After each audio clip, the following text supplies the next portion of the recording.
ഈ യന്ത്രപ്പെട്ടിയിലായി. തുറക്കാൻ ഇനിയും ദിവസങ്ങളുണ്ട്. എങ്ങനെയാണ് നിങ്ങളുടെ വോട്ടുകളുടെ ഇപ്പോഴത്തെ അവസ്ഥയെന്നല്ലേ അറിയാം. തിരഞ്ഞെടുപ്പ് കമ്മീഷന്റെ നിർദ്ദേശപ്രകാരം 3 തട്ടുകളുള്ള സുരക്ഷാ സംവിധാനമാണ് നടപ്പിലാക്കിയിരിക്കുന്നത്.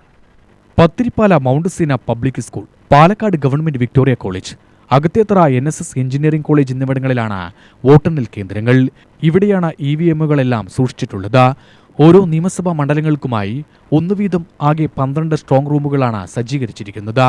ഇവയുടെ സുരക്ഷയും സുരക്ഷിതത്വവും ഉറപ്പാക്കുന്നതിനായി എല്ലാ സ്ട്രോങ് റൂമുകൾക്കും മുന്നിലായി കേന്ദ്രസേനയെ വിന്യസിച്ചിട്ടുണ്ട്. കേന്ദ്രസേനയ്ക്ക് പുറമെ സംസ്ഥാന പോലീസും അഗ്നിരക്ഷാസേനയും ഇവിടെ ഡ്യൂട്ടിയിലുണ്ട്. സ്ട്രോങ് റൂമുകളിൽ CCTV ക്യാമറകളും സജ്ജമാക്കിയിട്ടുണ്ട്. ഇതുവഴി 24 മണിക്കൂർ നിരീക്ഷണം ഉറപ്പാക്കുന്നു. കൂടാതെ ഉദ്യോഗസ്ഥരുടെ പ്രവേശനം രേഖപ്പെടുത്തുന്നതിനായി ഓരോ നിയമസഭാ മണ്ഡലം അടിസ്ഥാനത്തിലും ലോങ് ബുക്കുകൾ സൂക്ഷിച്ചിട്ടുണ്ട്.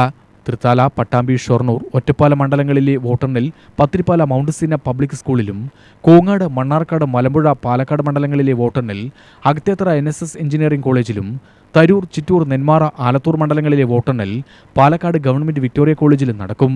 മെയ് 4-നാണ് വോട്ടെണ്ണൽ. UTV news, Palakkad.